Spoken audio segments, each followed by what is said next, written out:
Hello අද අපි හදන්නේ ලස්සන colourful broken glass jelly pudding එකක්. මේක බලන්න ෆැන්සි වුණාට හදන්න නම් සුපර් ඊසි. ඉතින් අපි බලමු මේක කොහොමද හදාගන්නේ කියලා.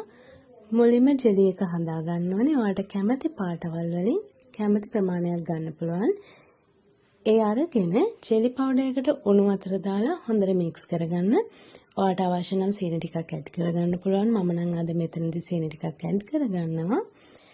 දැන් මේ මික්ස්චර් එක ට්‍රේ වලට දාලා කවර් කරලා ෆ්‍රිජ් එකට දාගන්න සෙට් වෙන්න. සාමාන්‍යයෙන් පොඩි වෙලාවක් යනකොට මේ ජෙලි ටික හොඳට සෙට් වෙනවා. ඊට පස්සේ ෆ්‍රිජ් එකෙන් එළියට අරගෙන ජෙලි ටික පොඩි කියුබ්ස් වලට කපා ගන්න. ඊට පස්සේ අපිට පුළුවන් දැන් පුඩින් මික්ස්චර් එක හදාගන්න. කිරි කෝප්ප 3කට ජෙලටින් තේ හැඳි 3ක් තමයි මම අද අරගෙන තියෙන්නේ. කිරි ටික හොඳට උණු කරගෙන ඒකට උණු වතුරට ජෙලටින් ටික දාලා ටිකක් මික්ස් කරලා ඒක කිරි එකට දාගන්න.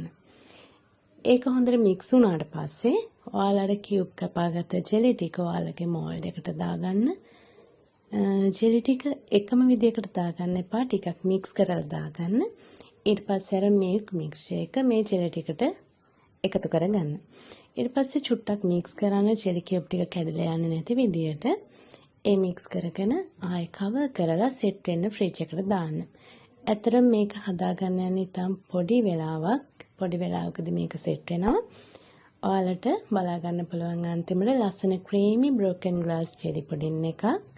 මේක ඇත්තටම සුපර් ඊසි රෙසිපි එකක්. ඔයාලා try කරලා බලන්න. හරිම රසවත් ලස්සන අතුරුපසක් ඔයාලට පිළිගන්නන්න පුළුවන්.